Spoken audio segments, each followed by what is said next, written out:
Hello everybody and welcome to my Shir. Take two. So as we said, we're starting in Elul, so we blow the shofar every day. We don't have a minyan here every day, so we will blow it for people as many opportunities as we have. So we're going to blow the four notes.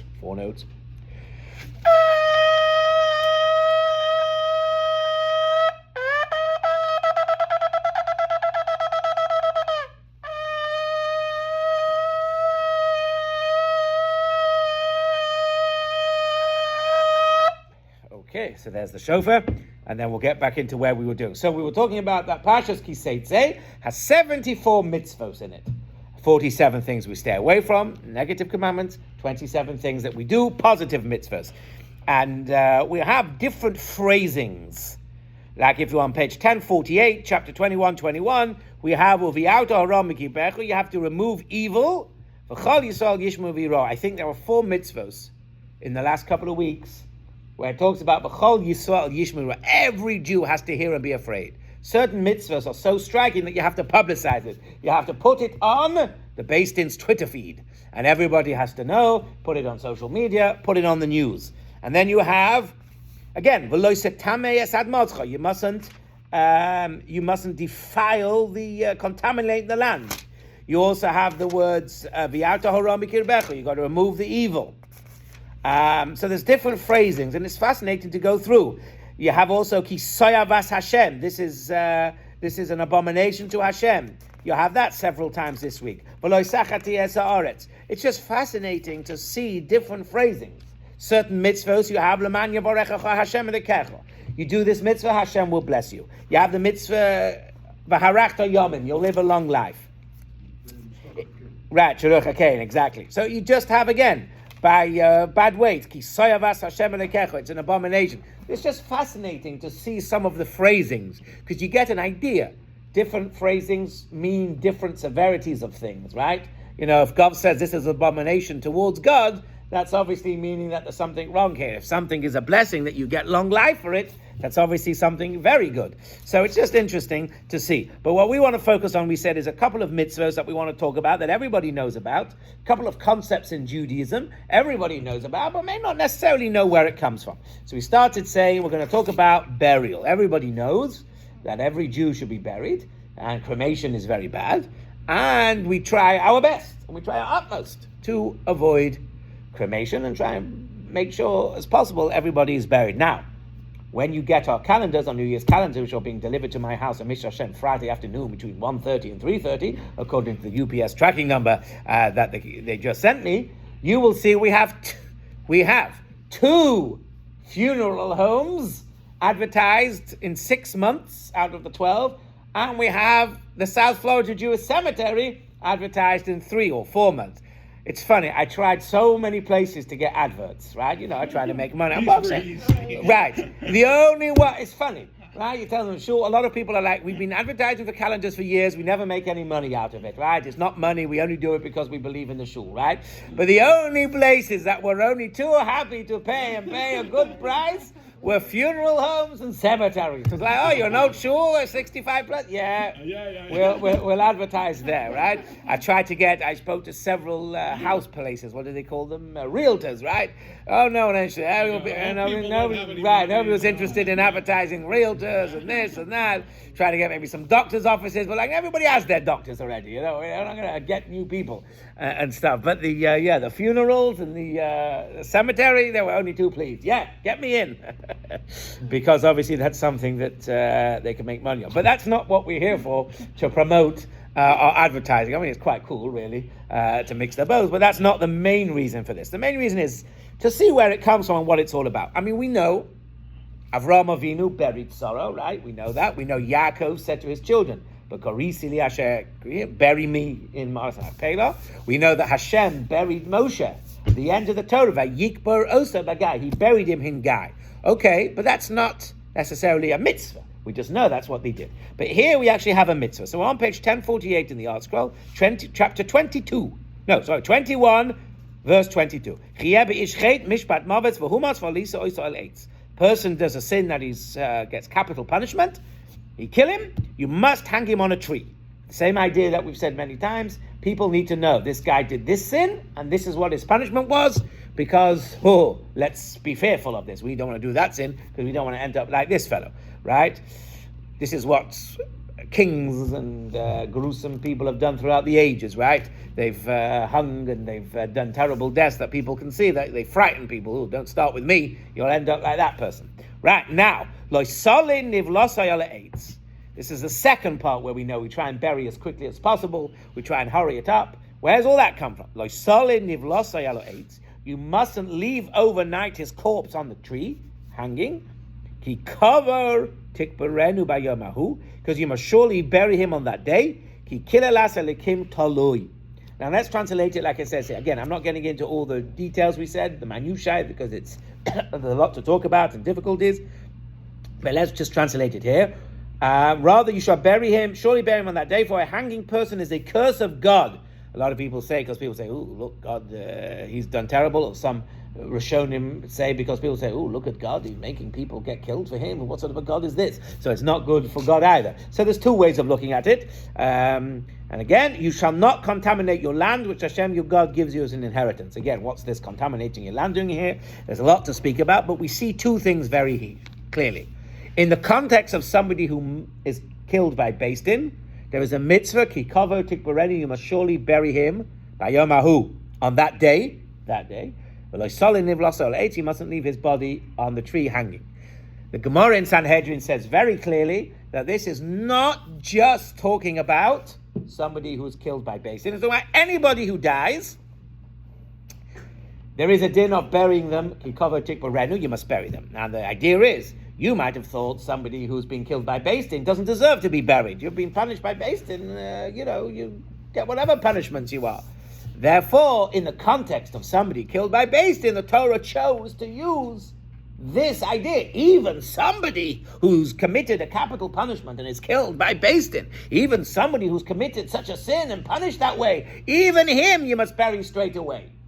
Even him, he must be buried, number one, and B, he must be buried as soon as possible.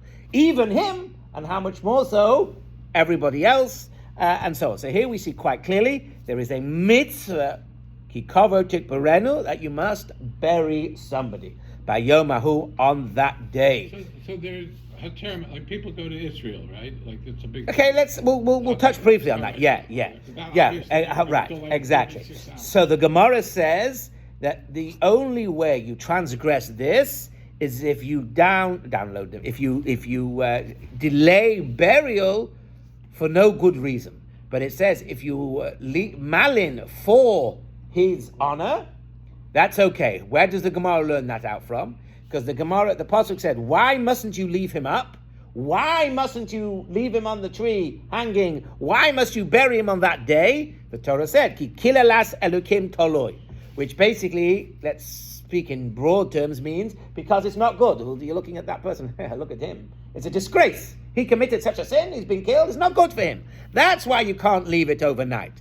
So any other reason, you bury straight away. But if there's a reason for his honor, which is, for instance, waiting for immediate family members, because it's considered an honor for somebody to be buried with his close family. Now, a lot of people can take this very far and wait for who knows how many people, and so on. But the basic premise is for children, for the mourners, for the 7 mourners that you wait for, children and brothers, sisters, parents, and so on. One can wait, and this is assuming he was on good terms with them. If he hated them and he fell out with them, it'd be different.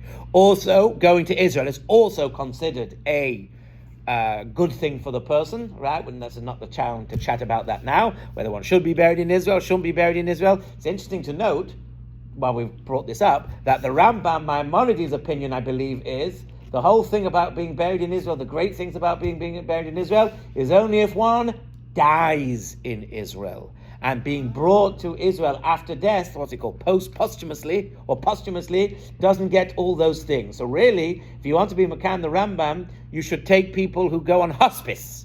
You say, right, it's not that you want to be buried in Israel, I want to do hospice in Israel. So instead of taking over dead bodies, you take over people on life support and so on. That's what the Rambam says. You should die in Israel. It's the idea of dying in Israel, then you get the benefits. But to be brought in after death is not the fault. Could he have been saying that because in his time to get from anywhere in the world to Israel could be a Maybe. week or 2 weeks, and that would be a real. I think he disgrace. supports it on psukim and so on. I think he's just making up the top of his head, but a lot of people argue with that and whatever. Until But you had airplanes, was there never a concept of being buried? it's a there? fascinating question. It's a good Oh, you're question. not sure.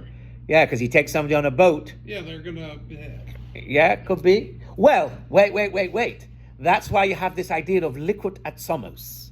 Fascinating, you just brought this up. You reminded me. The Gemara talks about gathering of the bones. It seems the practice was that they would bury people for a year wherever they died for their body to decompose. I hope you've all had your lunch already. I'm going to put you all off. And once the body had decomposed and they were just a skeleton, they would do liquid atzomos, and there's halachas, you'd have to sit shiva for that one day. Then they would take the bones and take those to Israel. So that was a concept you think, probably for exactly that reason. Because taking a body to Israel in those days on ships and whatever would be very difficult, right? You'd probably attract all sorts of things you don't want and stuff. Exactly. So that's what they used to do. They used to bury, and the whole idea, it's interesting that you brought that up. Okay, so you see from here there's a mitzvah to be buried. It's a mitzvah, okay? They wouldn't leave the body hanging more than a day, though. Well, it'll be less than a day because they killed him on that day. But they kill him on the day, but they're supposed to bury him. But they can't say they can't bury him on that day because the family's coming, and it's going to have to wait 2 days. They leave him hanging. No. Then for Beis Din they would bury on the same day. In Yerushalayim, they wait for nobody. As the expression goes, Yerushalayim waits for no man. In Yerushalayim, they don't care. Even in Haifa. In Haifa? Will not Right. wait for him to- Yeah.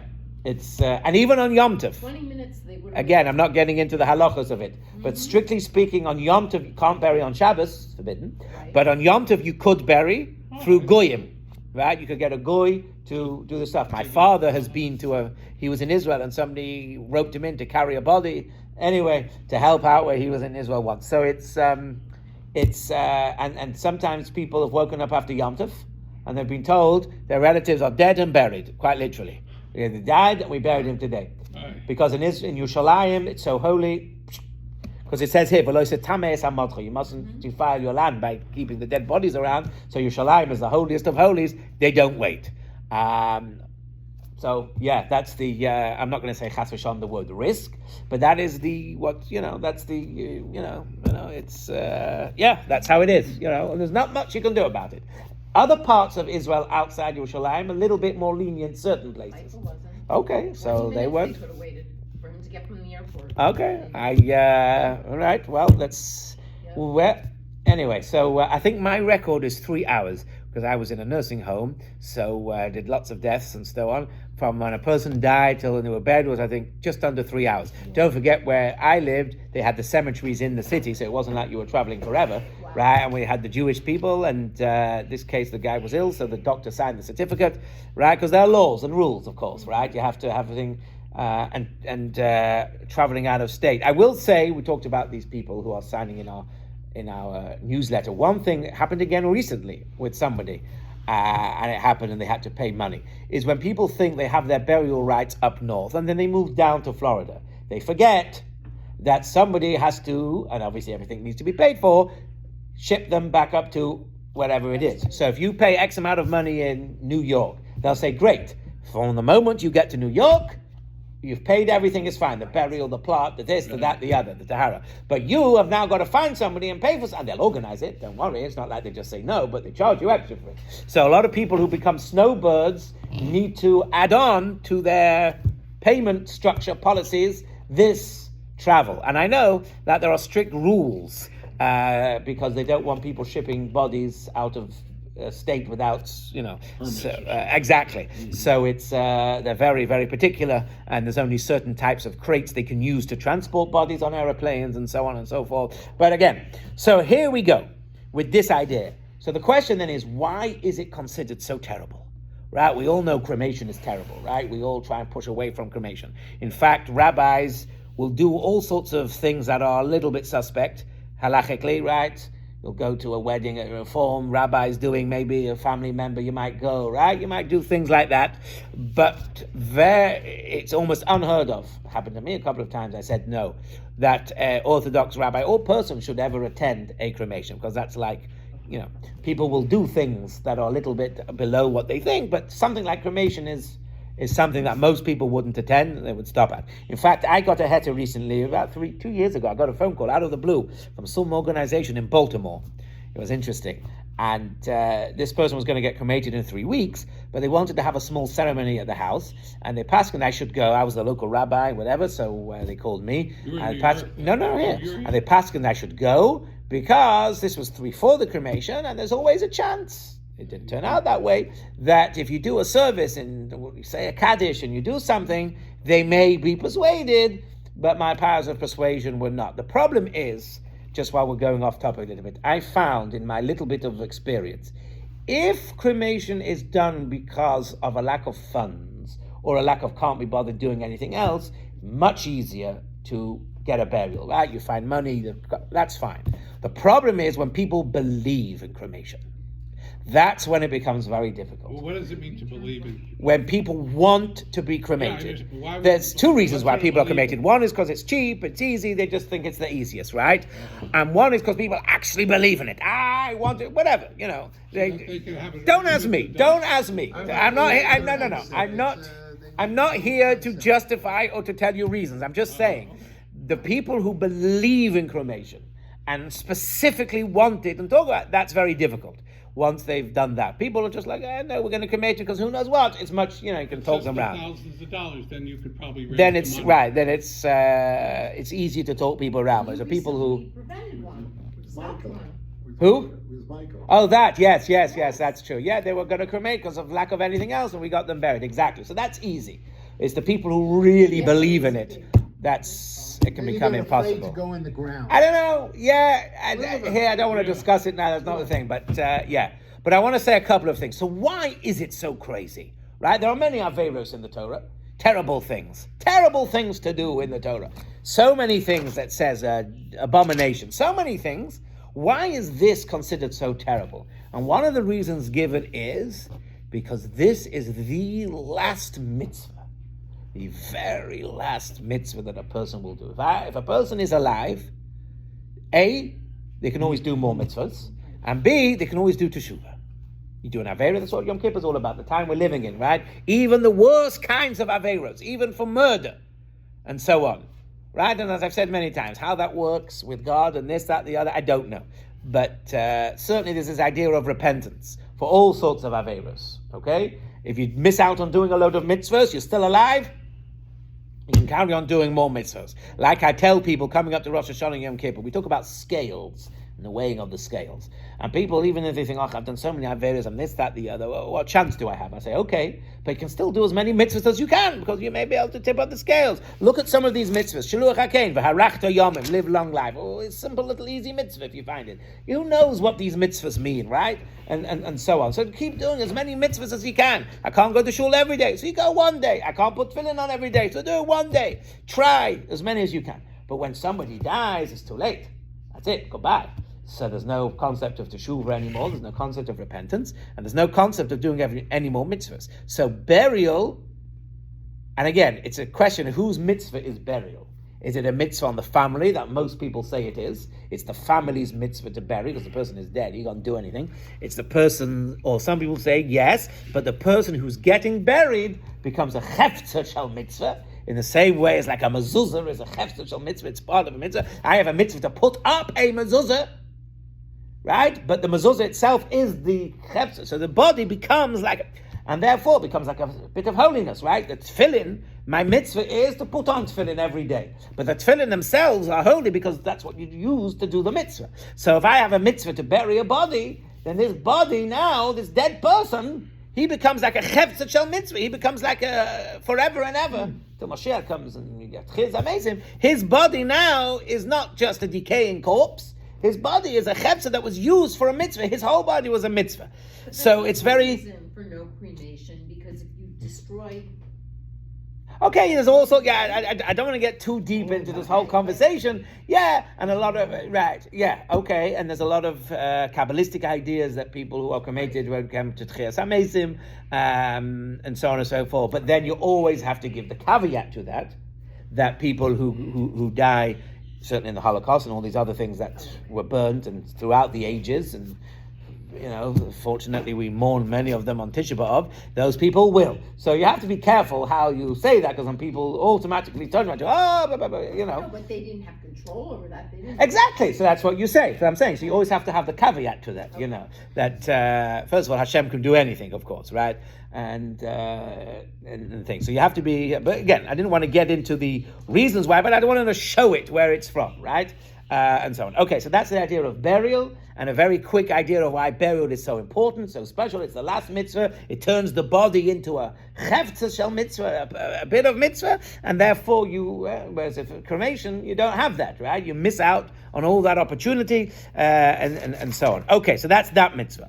Another couple of other mitzvahs I want to talk about, something that we all know as a Jewish community, that sex before marriage, outside of marriage is forbidden. But if I asked you where it came from, most people wouldn't know necessarily. Okay, so let's discuss that a little bit, because that's something that could be very topical for today's age that we live in. So actually, it's not so clear exactly where it comes from, but there are a couple of proofs that they use. So if you look here, wait a minute. Let me find it. There's two proofs. Let's do the second one first. When it talks about getting married, it says like this. Here, we're now on page 1058. We're in chapter 24, verse 1. Ki yikach ish isha. When a man takes a woman over Allah, and he has a relationship with her, and then if he doesn't like her, he can get divorced. Okay. So you see, says the Gemara from here, there's this idea that before you get to the va'ala, you get to the being intimate, yikach, you have to take. There has to be some kicha, which is the idea that we know of kiddushin, right? You have the marriage ceremony, you put a ring, or you give money, or whatever it is, in front of the Eidim. That's the ceremony, kiddushin.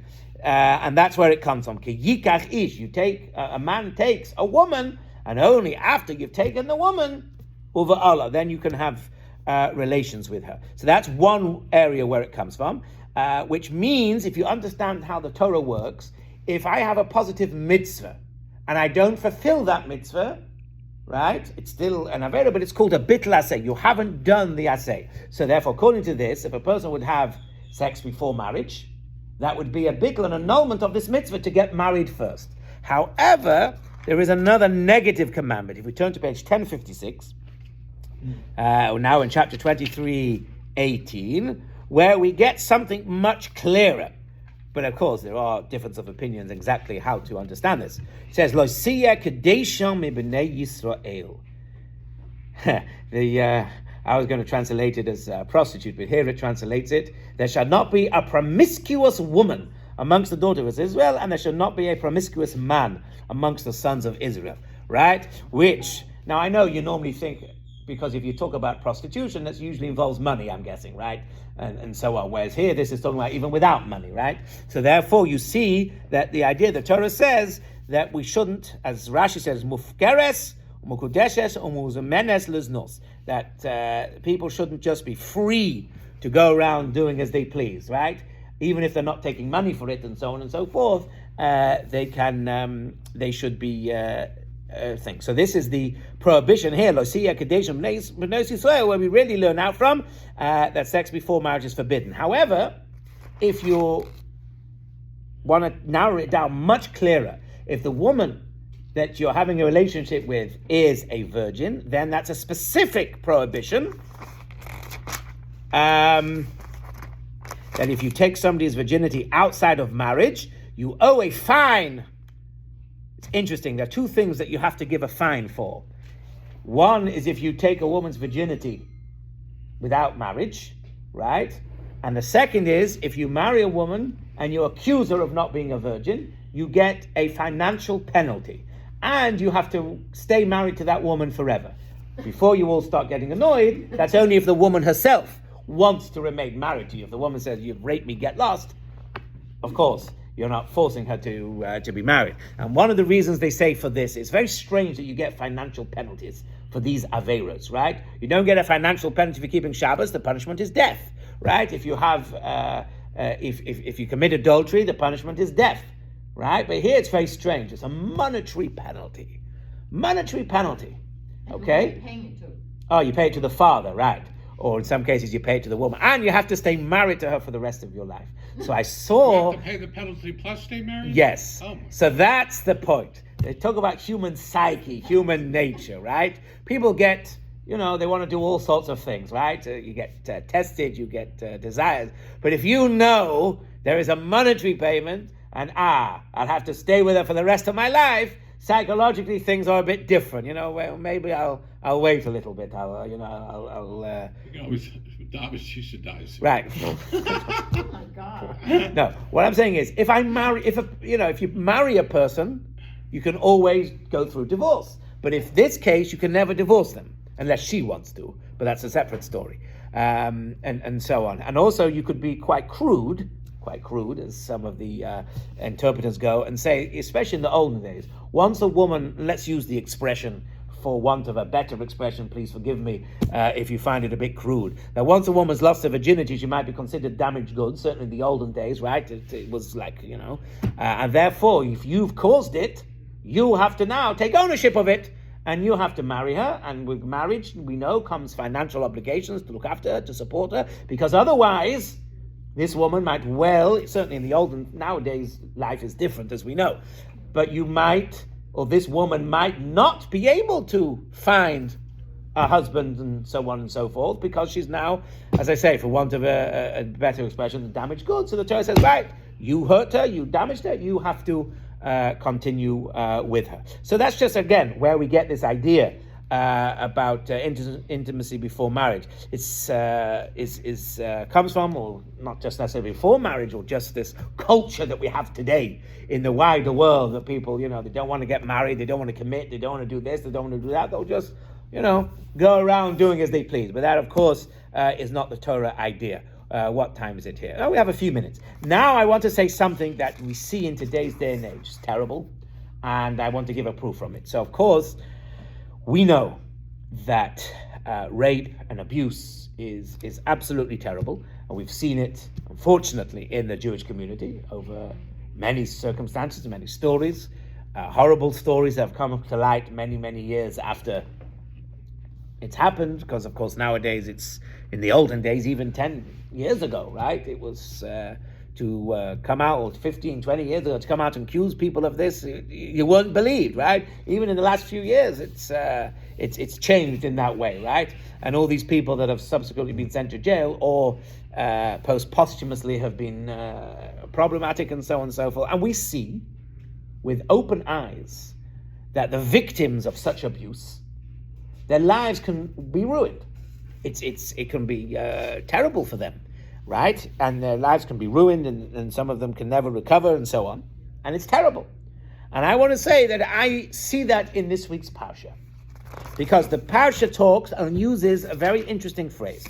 So if we look now in the Parsha of the Arayas, the Torah says, if you commit adultery with a married woman, the death penalty.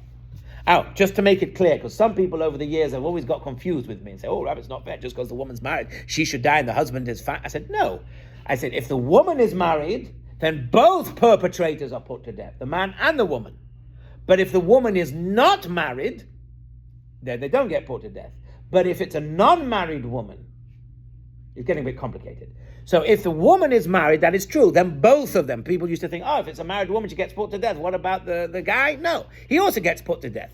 But if the man is married and the woman is not, then none of them get put to death, because a man can have many wives. And we see that clearly in the Torah. In this week's parasha, if you have two wives. Oh, you talked to me about Murphy's Law on Shabbos and so on and so forth. Well, I found a case of Murphy's Law in this week's Parsha. It says, if a man has two wives, one is beloved, one is hated. Who's the one who has the Bechor? The hated wife. So I said, that's a case of Murphy's Law. The one wife, because he was talking about that, it's always the thing you don't have. The one woman you don't want to have the Bechor to give double portion to is the one that you hate. I mean, I was saying, if you hate her, why are you married to her? I mean, But anyway, that's and so on. So you see clearly a man can have many wives, but we also see clearly from this week's parasha that a woman can only be married to one man at one time.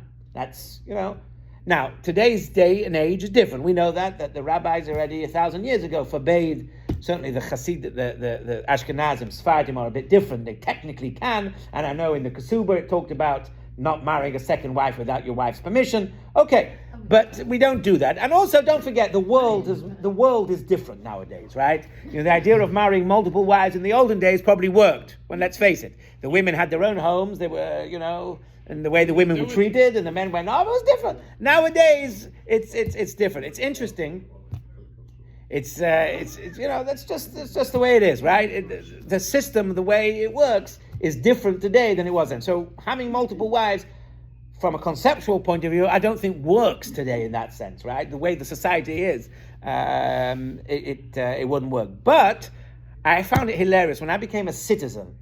There were about 6. I think there were 6 oaths I had to take, and one of the oaths was that I would never practice polygamy. And I found that hilarious because, when you take an oath when you become a citizen, these are the things that they really care about.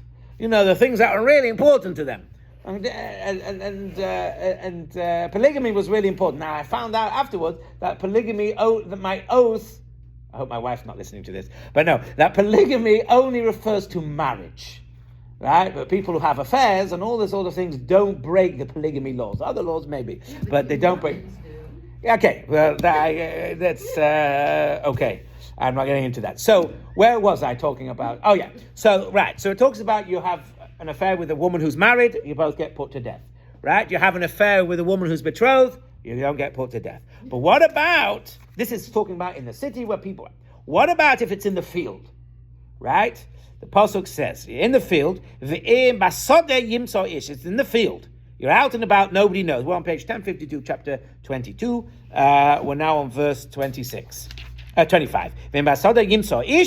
If he attacked her in the field, and the man grabbed her, right, raped her, only the man gets put to death. Now, that makes a lot of sense. He raped her, she was a married woman, he now gets a death penalty. Terrible thing, we know that. So, stop there. But no, the Torah goes on. The woman is completely exonerated. Okay, we understand that perfectly. We don't need an explanation. But then the Torah goes on. There is no sin whatsoever attached to the woman, which is interesting because, some days you hear people saying, "Oh, it's the women's fault the way they dress and so on and so forth." Right? You hear that? So no, it's the man's responsibility, or responsibility is the wrong word. Culpability, right? It's completely all on him. Just as somebody gets up and kills his friend, i.e., the person who gets killed is not responsible in any way, right? He didn't want to get killed, right? Kain hadova hazeh. So is this matter, which is an extra phrase. The Torah doesn't go out of its way to use extra phrases. Okay, we know why she shouldn't be put to death. Nobody would have thought if you rape a woman, she should be. What's she got to do with anything? So I think by the fact that the Torah compares it to somebody who gets killed, the Torah is telling you, by the way, somebody who is raped, it's like in some way they've been murdered. Part of them dies. And we see that today. So sad, right? And this is, you see it in the Torah as well, that the victims of abuse, that we should realize that, yes, even the Torah talks about how the victims of abuse, it's like you've killed them, you've taken away their innocence, you've taken a bit of their soul, right? We see that people talk about, you listen to some of the interviews of people who talk about things that have happened, it's terrible, and they talk about such things, they're never the same again, and we see that from this week's Pasuk, right? That,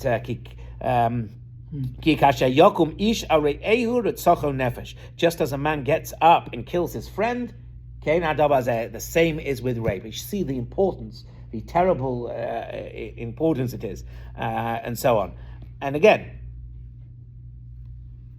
you don't want to talk about and justify people doing sins, but if people have certain things, okay, but don't do terrible things, right? There are limits. If a person has certain taivas, certain things that he can't avoid, and so on, okay, so choose the things that are not going to rip open people's lives, right? Okay, do things that are not, but abuse and things like that.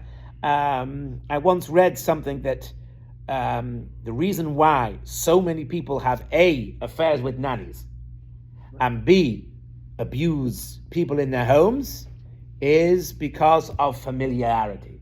That they are the most readily available. It's terrible, don't get me wrong, I'm not justifying anything. But that's why there's a high, because people, they're there, it's easy, they think they can get away with it.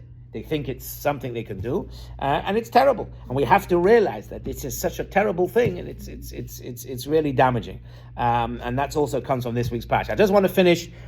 We started a couple of minutes late, so I'll just say a couple more things. Something very, very important, and I've warned a couple of people on dating apps. There's a lot of dating apps today. I did internet dating myself. Don't worry, 20 years ago when I met my wife, not recently. But there's a lot of dating apps and a lot of women and men on dating apps. So men can be married, as we said, to multiple wives. It doesn't matter if they're technically married.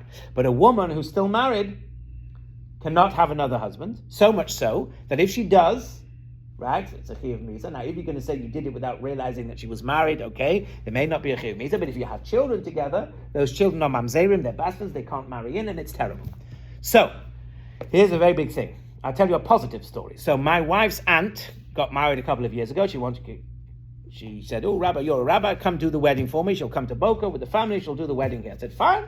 I said, "But do you have a get?" She was civilly divorced from her husband for 20 years. I said, "Do you have a get?" She said, "No." I said, "Well, then you're technically married. I can't." And the husband, guy he was marrying, was an ex Breslev chassid. So he knew the halachos and stuff, whatever. And okay, so he said, "You're right, 100%. I'm not marrying you without a get." And she said, "Oh, I'll never get a get." I said, "Don't worry." I said, "A lot of people are frightened. Who'll get?" I said, "Very easy, very simple." So we called up the husband, explained to him, "This is what we'll do." The Beis Din flew out to meet him. They paid for it, whatever. They did the stuff they needed to do. They met him and Beis Din, and then they came here, did the get. Very simple, very easy, and she got a get, and then she was married halachically.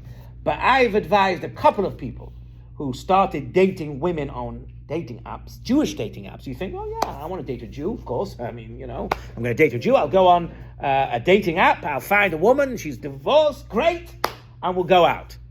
Problem is, you need to ask if they're not religious necessarily.